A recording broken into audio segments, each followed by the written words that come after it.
বাংলাদেশ কি এবার আকাশযুদ্ধের নতুন যুগে প্রবেশ করতে যাচ্ছে? চীনের অত্যাধুনিক 4.5 জেনারেশনের যুদ্ধবিমান চেংদু J-10C কেনা আলোচনা কি সত্যিই চূড়ান্ত পর্যায়ে? যদি এই ডিল হয়, তাহলে দক্ষিণ এশিয়ার আকাশে শক্তির ভারসাম্য কি বদলে যাবে? আজকের ভিডিওতে জানবেন J-10C কেন বাংলাদেশের জন্য গুরুত্বপূর্ণ, এর ক্ষমতা কতটা, আর কেন এখনই এই বিমান কেনার আলোচনা হচ্ছে। J-10C হল চীনের তৈরি আধুনিক multi role fighter jet.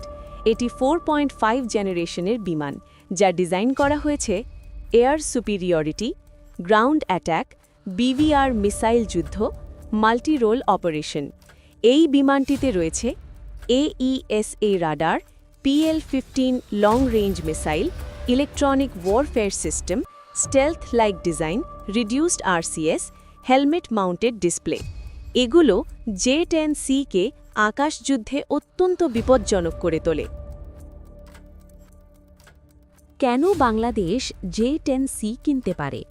Bangladesh বিমান বাহিনী বর্তমানে আধুনিকীকরণ পরিকল্পনা ফোর্সেস গোল্ড 2030 বাস্তবায়ন করছে।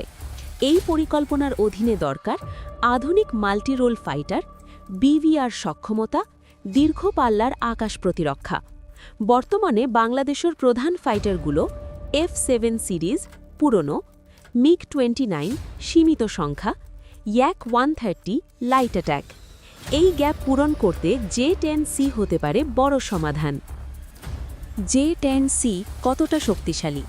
J-10C এর প্রধান অস্ত্র PL-15 মিসাইল। এর রেঞ্জ 200+ কিমি পর্যন্ত বলা হয়, মানে শত্রু বিমান দেখার আগেই আঘাত করার ক্ষমতা। এছাড়াও ম্যাক 2 গতি, air to air plus air to ground, smart bomb capability, anti-ship missile.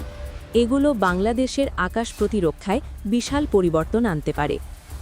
যদি বাংলাদেশ J-10C পায়, তাহলে আকাশ প্রতিরক্ষা শক্তিশালী হবে, দীর্ঘ পাল্লার যুদ্ধ সক্ষমতা বাড়বে, আধুনিক BVR যুদ্ধ শুরু হবে। এতে পুরো অঞ্চলের সামরিক ভারসাম্যেও প্রভাব পড়তে পারে। কতগুলো কিনতে পারি বাংলাদেশ? বিশ্লেষকদের মতে বাংলাদেশ 12 থেকে 16টি J-10C দিয়ে শুরু করতে পারে। পরে দ্বিতীয় ব্যাচও আসতে পারে। এতে একটি পূর্ণাঙ্গ স্কোয়াড্রন তৈরি হবে। কখন আসতে পারে? যদি চুক্তি চূড়ান্ত হয়, তাহলে 2 থেকে 3 বছরের মধ্যে ডেলিভারি সম্ভব, কারণ J-10C ইতিমধ্যে সিরিয়াল প্রোডাকশনে রয়েছে। কখন আসতে পারে? যদি চুক্তি চূড়ান্ত হয়, তাহলে 2-3 বছরের মধ্যে ডেলিভারি সম্ভব, কারণ J-10C ইতিমধ্যে সিরিয়াল প্রোডাকশনে রয়েছে। কখন আসতে পারে?